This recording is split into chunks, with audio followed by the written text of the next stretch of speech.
Good evening my dear student, मैं रोशन प्रताप सिंह आप सभी लोगों का यूट्यूब चैनल आरपी कंपास में बहुत बहुत स्वागत करता हूं। आज हम पढ़ने वाले हैं speed time and distance part 2। ठीक है, पार्ट 2 के वीडियो को देखने से पहले आप लोग स्पीड टाइम एंड डिस्टेंस के पार्ट फर्स्ट को देख लें, जिसका लिंक मैंने डिस्क्रिप्शन में दे रखा है, जिससे कि आपको बेसिक कॉन्सेप्ट सारी चीजें क्लियर हो सके और आप पार्ट 2 में आएंगे तो अच्छे लेवल के क्वेश्चन को ईजी तरीके से सॉल्व कर सके। तो चलिएगा वीडियो को स्टार्ट करते हैं।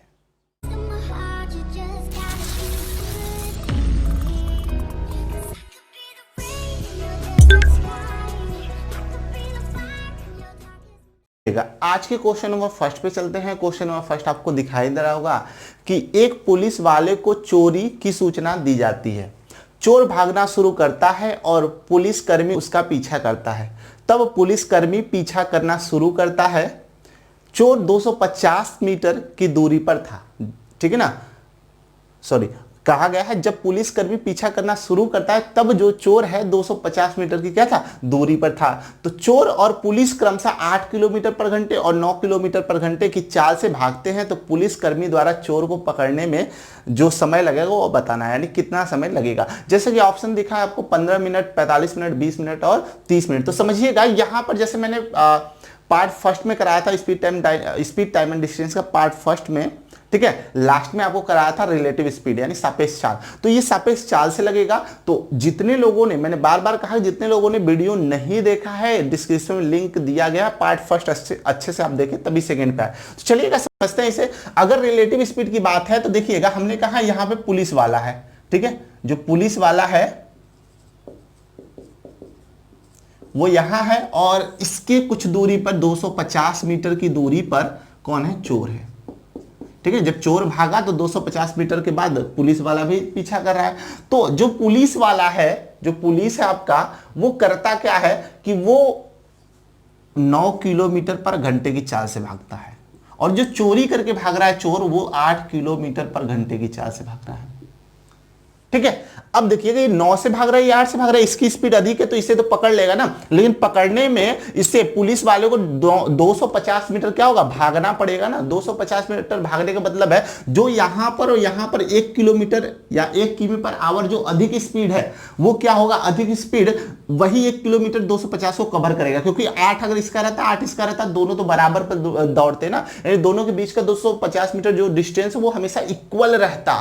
बात समझ में आ गया। तो हम यहां पर रिलेटिव स्पीड इसीलिए तो कैलकुलेट करते हैं। तो आप कहेंगे 9 में से 8 घटाएंगे 1 मीटर या 1 km पर आवर हो जाएगा रिलेटिव स्पीड। तो यहां पे किमी में है, ये वैल्यू जो आपका डिस्टेंस है वो 250 मीटर है, तो इसको भी चेंज कर लेते हैं। किमी में 250 बट्टे क्या करेंगे, 1000 से भाग दे देंगे तो ये किलोमीटर में चला आएगा, जिससे सॉल्व करेंगे 250 से 1000 कटेगा, 1/4 हो जाएगा। ठीक है, ये किलोमीटर में आ जाएगा। अब आपसे पूछा गया क्या कि टाइम कितने समय में पकड़ेगा, तो आप कहेंगे टाइम इक्वल टू, ध्यान समझिएगा, टाइम इक्वल टू क्या होता है, तो कहेंगे डिस्टेंस अपॉन स्पीड। डिस्टेंस कितना है, 1/4, स्पीड कितनी है, रिलेटिव स्पीड रखा जाएगा, याद रखिएगा 1 रखा जाएगा। इसे सॉल्व करेंगे तो आप कह सकते हैं 1/4 घंटे आएंगे ना, लेकिन ऑप्शन तो आपको ऐसा कुछ दिया नहीं है, ऑप्शन आपका क्या है, मिनट में है, तो इसको मिनट में चेंज करेंगे, 1/4 गुणे 60 कर देंगे। 4 से कितनी बार में कटेगा, 15 बार में कटेगा, तो आप बता सकते हैं जो आंसर आएगा वो 15 मिनट आएगा। ठीक है, यानी कि पुलिस जो है चोर को 15 मिनट में पकड़ लेगा। तो बात समझ में आ गई। तो चलिएगा अब अगले क्वेश्चन पे हम चलते हैं। क्वेश्चन नंबर 2 पे चलते हैं। क्वेश्चन नंबर 2 है कि रुकने वाले समय को छोड़कर बस की गति 54 किलोमीटर प्रति घंटे है और रुकने वाले समय के साथ 45 किलोमीटर प्रति घंटे है। बस प्रति घंटे कितने मिनट रुकती है। ऑप्शन भी दिया गया 12 मिनट, 15 मिनट, 10 मिनट और 18 मिनट। देखिएगा कहने का मतलब एक बस है जो कि बिना रुके जाती है तो 1 घंटे में, या कह सकते हैं बिना रुके जाती है तो 54 किलोमीटर प्रति घंटे की चाल से जाती है, और वही रुक कर जाती है तो क्या होता है, 45 किलोमीटर प्रति आवर है। तो हम ये कह सकते हैं अगर बस बिना रुके जाती है तो इसकी चाल होती है 54 किलोमीटर प्रति घंटे यहां पर। उसके बाद जब ये रुक कर जाता है तो इसका जो चाल कैलकुलेट किया जाता है वो 45 किलोमीटर प्रति आवर कैलकुलेट किया जाता है। ठीक है ना, अब समझिएगा बात को। तो ये हो गया 54 और हो गया 45। अब इसका कहने का मतलब क्या होता है वो समझिएगा। ये 54 किलोमीटर पर आवर का मतलब होता है कि ये जो बस है वो 1 घंटे में 54 किलोमीटर की दूरी तय करेगा। ठीक है ना, 1 घंटे में 54 किलोमीटर की दूरी तय करेगा, और यहां पर क्या होगा, 1 घंटे में 45 किलोमीटर की दूरी तय करेगा। ठीक है, जो किमी पर आवर होता है इसका मतलब यही होता है कि 1 घंटे में 45, 1 घंटे में 54 और 1 घंटे में 45। अब देखिएगा जब ये बस रुक कर गया है, 1 घंटे ये भी चला है, 1 घंटे ये भी चला है, और दोनों एक ही बस की कंडीशन बता रही है, दोनों एक ही बस की कंडीशन बताई जा रही है कि एक बार बस जो है बिना रुके जा रहा है, दूसरी बार रुक रुक के जा रहा है, तो ये कंडीशन होती है। तो अगर ये बिना रुके गया तो 1 घंटे में 54 किलोमीटर गया, और ये रुक कर गया तो 1 घंटे में 45 किलोमीटर गया। यानी कि ये जो है इस 45 से ये जो है 9 किलोमीटर क्या हुआ, अधिक चल गया ना बिना रुके।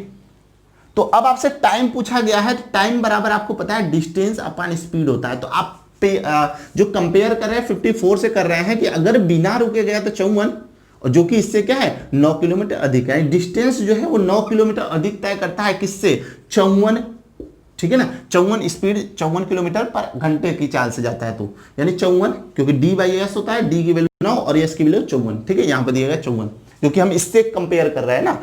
गुड़े या फिर ये से जब सॉल्व करेंगे तो ये 6 बार में कट जाएगा, ये वैल्यू आ जाएगा आवर में, यानी आप बोल सकते हो 1/6 आवर। या क्या करेंगे, क्योंकि हमसे क्वेश्चन पूछा गया बस प्रति घंटे कितने मिनट रुकती है, तो आप आवर को मिनट में चेंज करेंगे तो 1/6 गुणे 60 कर देंगे, जिसे कैंसिल करने के बाद 10 मिनट आ जाएगा। यानी आप बोल सकते हैं बस जो है प्रति घंटे 10 मिनट क्या हो जाता है, रुक जाता है। तो चलिएगा अब अगले क्वेश्चन पे हम चलते हैं। चलिएगा क्वेश्चन नंबर 3 पे चलते हैं। क्वेश्चन नंबर 3 आपका है कि एक कार 100 किलोमीटर प्रति घंटे की औसत चाल से यात्रा करती है और प्रत्येक 75 किलोमीटर के बाद 3 मिनट के लिए रुक जाती है, और वह प्रारंभिक बिंदु से 600 किलोमीटर दूर अपने गंतव्य तक पहुंचने के लिए कितना समय लेगा। जैसा कि ऑप्शन दे रखा है 381 मिनट, 380 मिनट, 369 मिनट और 360 मिनट। तो चलिएगा समझते हैं इस क्वेश्चन को कैसे लगाया जाएगा। तो एक कार जो है वो क्या करती है, 100 किलोमीटर पर घंटे की चाल से चलती है। ये देखिए औसत चाल है। औसत चाल का मतलब जैसे कि हुआ क्या, 75 किलोमीटर जाने के बाद 3 मिनट के रुकी, फिर उसके बाद 75 किलोमीटर जाएगा 3 मिनट के लिए रुक जाएगी, फिर 75 किलोमीटर जाएगा 3 मिनट के लिए रुक जाएगी। तो इस तरह से रुकने का भी चाल जो रुकता है तो उस समय तो चाल 0 हो जाएगा। तो चलने से स्टार्टिंग से एंड तक का जो टोटल औसतन होगा, यानी जो एक चाल होगा, औसत चाल होगा, उसको बताया गया जो कि 100 होगा। और हालांकि वास्तव में ऐसा नहीं होगा। मान लीजिए 75 किलोमीटर जाएगा, ठीक है, कुछ और चाल से जाएगा, फिर 3 मिनट रुकेगा, फिर उसके बाद चलेगा कुछ और चाल से चलेगा, तो उन सबको मिलाकर जो लिखा गया वो 100 किलोमीटर प्रति आवर है। इसका मतलब हुआ कि 1 घंटे में, इसका मतलब क्या हुआ, 1 घंटे में ये 100 किलोमीटर जाने वाला है ना। मैंने बताया ना ये 1 घंटे में 100 किलोमीटर जाएगा, लेकिन जाना कितना है आपको, 600 किलोमीटर जाना है। अगर 600 किलोमीटर जाएगा तो 100 में 6 का गुणा कराएंगे ना, तो उसी प्रकार 1 में भी आप 6 का गुणा कर देंगे, तो ये 6 घंटे में जो है 600 किलोमीटर चला जाएगा। लेकिन ये बिना रुके 6 घंटे में 600 जाएगा, लेकिन यहाँ पे रुक रहा है। रुक कैसे रहा है, 600 किलोमीटर जाने में वो 600 किलोमीटर तो जा रहा है, लेकिन उसमें 75 किलोमीटर के बाद रुक रहा है। तो 75 से डिवाइड करेंगे तो टोटल आपका आएगा 8, तो आप बोलेंगे 8 बार वो क्या होगा, रुक जाएगा। 8 बार रुक जाएगा ना, तो 8 बार रुकेगा, इसका मतलब क्या हुआ वो समझिएगा। इसका मतलब 1 2 3 4 5 6 7 8, देखिएगा ये हमने 8 लाइन क्यों ड्रॉ किया। ये तो आपको पता है 6 घंटे तो लगेगा बिना रुके, ठीक है, लेकिन अगर उसमें 3-3 मिनट रुक रहा है तो कितनी बार रुका है उसको भी कैलकुलेट कर लेते हैं। तो देखिएगा जब वो 0 से 75 तक जाएगा उसके बाद वो रुकेगा 3 मिनट, फिर उसके बाद 3 मिनट रुकेगा, फिर उसके बाद 3 मिनट रुकेगा, फिर उसके बाद 3 मिनट, उसके बाद 3 मिनट, फिर उसके बाद 3 मिनट, फिर उसके बाद 3 मिनट, और लास्ट वाला जो 75 के बाद स्टार्ट करेगा, उसके बाद लास्ट जो 75 किलोमीटर के बाद स्टार्ट करेगा, क्योंकि 75 किलोमीटर पर रुक रहा है, उसके बाद जब लास्ट स्टार्ट करेगा तो वो अपने स्थान पर ही रुकेगा, इसलिए इसके आगे काउंट नहीं करेंगे, ठीक है ना। यहां पर जब रुकेगा तो 600 किलोमीटर उसका पूरा हो जाएगा। तो टोटल कितनी बार रुका, तो आप काउंट कर सकते हैं 1 2 3 4 5 6 7, टोटल उसने 7 बार रोका। तो 7 गुणे 3 कितना हो जाएगा, 21 मिनट हो जाएगा, ठीक है ना। ये मिनट में वैल्यू है और ऑप्शन भी हमारे पास मिनट में है। तो चलिएगा हम कैलकुलेट कर लेते हैं, इसको क्या करेंगे, कैलकुलेट कर लेते हैं कि कितना आएगा। तो देखिएगा 6 घंटे का और प्लस 21 मिनट का, ठीक है। 6 घंटे को पहले आप चेंज करेंगे ना, कन्वर्ट करेंगे, तो 6 गुणे 60 ये हो जाएगा कितना, तो आप कहेंगे ये हो जाएगा 360, प्लस इसमें कितना ऐड हो जाएगा, 21 और ऐड हो जाएगा, तो टोटल टाइम कितना लगेगा, 381 मिनट। सब वैल्यू मिनट में वहां पे दिया गया था ना, तो 6 घंटा था, इसको मिनट में चेंज कर दिया, टोटल कितना हो गया 381 मिनट। तो बात समझ में आ गया। तो चलिएगा अगले क्वेश्चन पे हम चलते हैं। क्वेश्चन नंबर 4 पे चलते हैं। क्वेश्चन नंबर 4 आपका दे रखा है, मैं एक निश्चित दूरी को पैदल चलकर तय करने और गाड़ी से वापस आने में कुल 37 मिनट का समय लेता हूं। आगे है, मैं दोनों ओर पैदल चलकर 55 मिनट का समय लेता हूं। तो बताइए अगर दोनों ओर गाड़ी से चले तो कितना समय लगेगा, यानी कितने मिनट का आपको समय लगेगा। तो कहा गया है पहली बात है, जब वो पैदल जाता है तो यहां पे लिख देते हैं TW, टी वॉकिंग, जब वो चलते हुए जाता है यानी वॉकिंग करते हुए जाता है तो TW टाइम, और जब वो गाड़ी चलाते हुए जाता है यानी राइडिंग, तो टोटल टाइम लगता है 37 मिनट का। ठीक है, आगे बोला गया जब दोनों तरफ वो पैदल जाता है तो TW वॉकिंग दोनों तरफ का करेंगे 2 कर देंगे, जाने और आने का दोनों तरफ का 2 TW बराबर कितना है 55 है। तो आपको बताना है कि अगर दोनों तरफ वो बाइक से जाए तो कितना समय लगेगा। तो सिंपल सी बात है, 2 TW की वैल्यू पता है जो कि इसमें हम रख देंगे तो हमें TR की वैल्यू मिल जाएगा। लेकिन सिंपल तरीका मैं बता रहा हूं, दोनों तरफ से आप मल्टीप्लाई कर दीजिए, दोनों तरफ 2 से मल्टीप्लाई कर दीजिए तो क्या होगा 2 TW प्लस 2 TR बराबर 2 से जब 37 मल्टीप्लाई करेंगे 7 इंटू 2 क्या होगा 14, 3 इंटू 2 6 और 1 7 74। ठीक है, अब यहां से 2 TW जो है उसको क्या करेंगे यहां पर रख देंगे ना, तो रखेंगे तो यहां पे 55 प्लस 2 TR बराबर कितना होगा 74 हो जाएगा। ठीक है, अब इसको यहां पे रख देंगे तो 2 TR बराबर 74 माइनस 55, जिसे आप माइनस करेंगे तो 19 मिनट आ जाएगा। ठीक है ना, जो कि ऑप्शन दिया गया ना 19 मिनट। तो आप कह सकते हैं कि अगर दोनों तरफ वो गाड़ी से जाएगा तो 19 मिनट का समय लगेगा। तो चलिएगा अगले क्वेश्चन पे चलते हैं।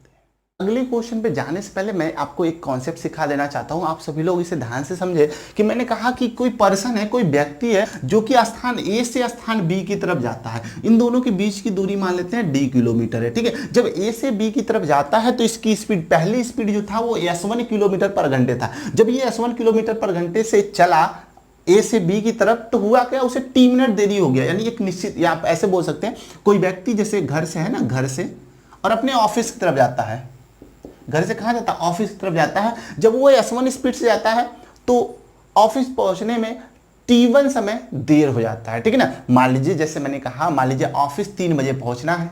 ठीक है, अब वो क्या हुआ 3:15 पहुंचा, तो यहां बोलेगा 15 मिनट की देरी हो गई उसे।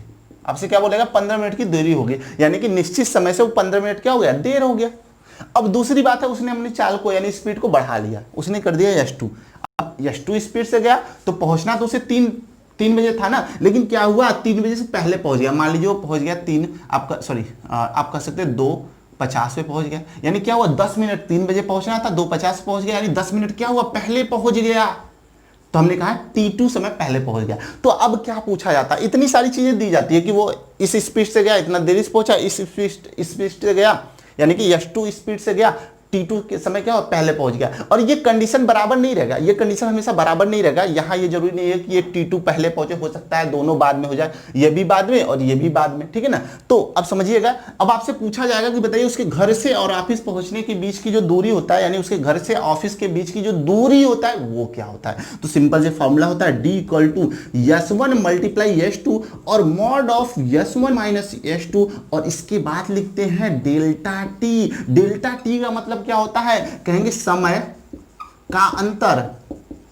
ठीक है ना, टाइम डिफरेंस, वो भी किसमें, घंटे में, आवर में। किसमें लिया जाएगा, कहेंगे आवर में। जो टाइम डिफरेंस होगा वो आवर में लिया जाएगा, यहां जो टी होगा वो आवर में लिया जाएगा, याद रखिएगा आवर में लिया जाएगा। ठीक है, अब ये टाइम डिफरेंस क्या होता है उसे समझ लेते हैं। अब देखिए हमने कहा, ठीक है, ये डिस्टेंस निकालने फॉर्मूला हो गया ना। अच्छा, यहां पे एक और पॉइंट है मॉड। मॉड का मतलब क्या होता है, मॉड के अंतर्गत अगर मान लीजिए कोई वैल्यू -1 आ गया तो ये मॉड से बाहर आएगा तो +1 हो जाएगा। ठीक है, और मॉड के अंदर कोई वैल्यू +1 है तो ये बाहर आएगा तो ये प्लस ही रहेगा। ठीक है, ये बात समझ में आ गया। बस मॉड क्या करता है, माइनस को प्लस करता है, सिंपल सी बात है। अच्छा देखिएगा, अब समय अंतर के बारे में समझ लेते हैं। समय अंतर के बारे में समझ लेते हैं। अगर t समय बाद आएगा तो आप कहेंगे t + T1 हो जाएगा, t समय पहले आएगा तो कहेंगे t - T1 हो जाएगा, सॉरी T2, यही तो होगा। यदि अगर कहा गया कि देरी से पहुंचता है T1, तो जो निश्चित समय था उससे T1 क्या होगा, जुड़ जाएगा, और पहले पहुंचना था यानी समय से पहले पहुंच गया। तो अब समझा ये जाता है कि जो डेल्टा T होता है वो होता है समय का अंतर यानी T1 माइनस T2।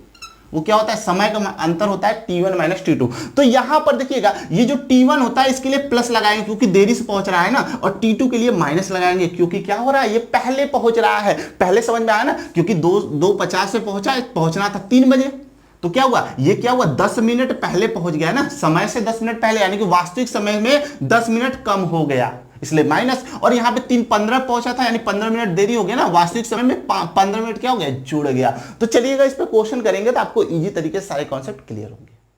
नंबर 5 पे चलते हैं। क्वेश्चन नंबर 5 आपके सामने है कि दो आदमी एक निश्चित दूरी को एक साथ तय करना शुरू करते हैं, ठीक है। एक उसमें 4 किलोमीटर प्रति घंटे और दूसरा 3 किलोमीटर प्रति घंटे की चाल से चलता है। पहले वाला व्यक्ति दूसरे से आधे घंटे पहले आ जाता है। तो दूरी याद करें। कहने का मतलब यहाँ पे दो व्यक्तियों को दिया गया है। पहले व्यक्ति की चाल है 4 किलोमीटर प्रति घंटा और दूसरे व्यक्ति की चाल है 3 किलोमीटर प्रति घंटा। और आगे ये बोला गया है कि पहले वाला व्यक्ति दूसरे से आधे घंटे पहले आ जाता है, यानी दोनों के बीच का जो टाइम डिफरेंस है टी है वो क्या है, आधे घंटे यानी 1/2 आवर का है, ठीक है। ये बात है ना। इसको क्या करेंगे अभी वो बाद में देख लेंगे क्वेश्चन में, ठीक है। अब क्या करना है वो समझिएगा। ये तो 1/2 आवर है, आधे घंटे का मतलब क्या हुआ 1/2 घंटे। अब दूरी पूछा गया है, दो व्यक्ति है ना, दो व्यक्ति यानी 2 स्पीड दिया गया है। तो हमने अभी फार्मूला बताया S1 S2 mod of S1 minus S2, और यहां पर क्या होगा डेल्टा टी, वो किस में आएगा, ये डेल्टा टी किस में आता है, कहेंगे आवर में आएगा, ठीक है ना। डेल्टा किस में आएगा, आवर में। तो हालांकि यहाँ पे आवर दिया गया है तो कुछ करना नहीं है। अब देखिए S1 की वैल्यू देखा जाए 4, S2 की वैल्यू कितना है 3 बट्टे S1 माइनस S2, यानी कि S1 माइनस S2 करेंगे, 4 में से 3 घटाएंगे तो 1 आ जाएगा, गुणे यहाँ पे 1/2। ये 2 से 4 कैंसिल होगा, 2 बार में 3 गुणे 2 कितना हो जाएगा, तो कहेंगे 6, और ये वैल्यू किस में आएगा, किलोमीटर में। तो दूरी जो होगा वो कितना हो जाएगा, 6 किलोमीटर। चलिएगा अब अगले क्वेश्चन पे चलते हैं। क्वेश्चन नंबर 6 पे चलते हैं। क्वेश्चन नंबर 6 है कि राम अपनी निर्धारित समय से बैंक 15 मिनट पहले पहुंच जाता है यदि वह अपने कार से 42 किलोमीटर प्रति घंटे की चाल से जाता है। यदि वह 35 किलोमीटर प्रति घंटे की चाल से कार चलाता है तो वह बैंक 5 मिनट देरी से पहुंच जाता है, तो बैंक की दूरी क्या है। तो समझिएगा बात को, हम यहाँ पे ये लिख लेते हैं कि जो राम है वो ए पॉइंट से बैंक की तरफ जाता है, या आप ये बोल सकते हैं, मान सकते हैं वो अपने घर से जो है कहा जाता है बैंक की तरफ जाता है। तो पहली जो स्पीड थी उसकी वो कितनी स्पीड है, तो आप कहेंगे 42 km/h। जब 42 km/h की स्पीड से जाता है तो क्या होता है, 15 मिनट पहले पहुंच जाता है ना। ये टाइम निर्धारित टी है, इससे क्या होगा 15 मिनट पहले, यानी कि 15 मिनट पहले पहुंच गया। लेकिन बाद में क्या हुआ, यदि वो दूसरे स्पीड यानी S2 स्पीड से जाता है, जो उसकी वैल्यू दिया गया है 35 km/h, इसकी स्पीड से आता है तो अपने ऑफिस 5 मिनट देरी से पहुंचता है। तो बताना है कि बैंक के यानी उसके घर से बैंक के बीच की जो दूरी है ना, जो डिस्टेंस है वो क्या होगा, ये आपको बताना है। तो हमने फॉर्मूला बताया ना, D = S1 × S2 और mod of S1 minus S2, और यहां पर डेल्टा टी। तो अब S1 S2 की वैल्यू तो पता है ना, तो S1 की वैल्यू क्या हो जाएगा, तो कहेंगे 42, ठीक है। S1 की वैल्यू 42 इंटू S2 की वैल्यू कितना हो जाएगा 35, और दोनों के बीच का अंतर निकाल लीजिएगा। S1 S2 है ना, दोनों के बीच में 42 - 35 कितना हो जाएगा 7, और गुणे डेल्टा टी समय का अंतर। तो समय का अंतर पहले समझ लेते हैं कैसे आएगा, डेल्टा टी की वैल्यू कैसे निकालेंगे। तो देखिएगा ये समय जो पहला समय है ये माइनस होगा ना, क्योंकि समय से पहले है, और ये समय क्या होगा प्लस हो जाएगा। और दोनों का क्या करना, अंतर करना है। तो ये हम मानते थे T1, इसे मानते थे T2, तो आप T1 - T2 करते थे ना, T1 - T2 समय का अंतर। तो आप कहेंगे T1 की जो वैल्यू है वो कितना है 5 है, और T2 की वैल्यू कितना है -15 है ना। और इन दोनों के बीच में अंतर माइनस चिन्ह है, आप कुछ ऐसे लगा देंगे, समझ में आया ना। ये +5 और ये -15, दोनों के बीच माइनस से सिंबल। तो माइनस माइनस क्या होगा 15, 5 और 15 कितना होगा 20 हो जाएगा ना, समय का अंतर 20 आ गया। तो अब सिंपल सी बात है, इतना कैलकुलेशन नहीं करना है आपको। अगर एक टाइम इधर दिया गया, दूसरा इस लाइन के इधर दिया गया है, तो दोनों का अंदर क्या करेंगे, ऐड कर देंगे, जोड़ देंगे। 15 5 कितना हो जाएगा, तो कहेंगे 20 हो जाएगा। ये तो मिनट में आएगा ना, आवर में चेंज करने के लिए 60 से क्या कर देंगे आप, डिवाइड कर देंगे। 20 से 3 बार में, और 7 से 6 बार में, और 3 से 2 बार में। 35 × 2 बचा ना, क्या बचा 35 × 2। इसे कैलकुलेट करेंगे तो आप बोल सकते हैं 70 किलोमीटर। ये आपका क्या होगा, बिल्कुल सही आंसर हो जाएगा। तो चलिएगा अगले क्वेश्चन पे चलते हैं, नंबर 7 की तरफ चलते हैं। और ये आज का लास्ट क्वेश्चन है, इस वीडियो का लास्ट क्वेश्चन, क्वेश्चन नंबर 7 समझिएगा। ए अपने निर्धारित समय से 10 मिनट देरी से पहुंचता है यदि वह 4 किलोमीटर की चाल से चलता है। तो देखिएगा, ए नाम का कोई व्यक्ति है, ठीक है, वो क्या करता है, यदि 4 किलोमीटर प्रति घंटे की चाल से चलता है, ठीक है ना, ऐसा लिख लेते हैं, 4 किलोमीटर प्रति घंटे की चाल से चलता है, तो वो निर्धारित समय से 10 मिनट क्या होता है, देरी से पहुंच जाता है। ये बात आपको समझ में आ गई। उसके बाद बोला गया है यदि वह 5 किलोमीटर प्रति घंटे की चाल से चलता है, यानी S2 की वैल्यू 5 किलोमीटर प्रति घंटे है, ये S1 की वैल्यू है, तो चलता तो वो निर्धारित समय से क्या होता है, 4 मिनट देरी से पहुंचता है। यहां भी क्या दिया गया, 4 मिनट देरी से पहुंचता है। तो निर्धारित समय से, अब देखिएगा इसको हम कुछ ऐसे बना लेते हैं, ये मान लेते हैं 10 मिनट यहां है और 4 मिनट आपका यहां है, दोनों देरी है ना, दोनों देरी है, बात समझिएगा। इससे अगर 4 से चलता है तो भी 10 मिनट देरी से पहुंचता है, और 5 से चलता है तो भी 4 मिनट देरी से पहुंचता है। तो दोनों के बीच का दूरी, यानी उसके स्कूल से और घर के बीच की जो दूरी होगा, होम से स्कूल के बीच की जो डिस्टेंस होगा डी, ये आपको बताना है। तो आप बोलेंगे ना डी इक्वल टू S1 4 हो जाएगा और S2 कितना हो जाएगा, 5 हो जाएगा, बटे 1 हो जाएगा ना, 5 - 4, एक सिंपल सी बात। अब टाइम डिफरेंस की बात आता है, इसी जगह समझिएगा। तो आप कहेंगे T1 की वैल्यू 10 हो गया और दोनों प्लस हो गए ना, ये भी प्लस ये भी प्लस, क्योंकि दूरी है, सॉरी देरी है, देरी में प्लस ही होता है। तो -4 कितना आ जाएगा, 6 आ जाएगा ना, तो 6/60 कर देंगे, ठीक है, क्योंकि ये मिनट में होगा। इसको और में रखेंगे तो ये हो जाएगा 10।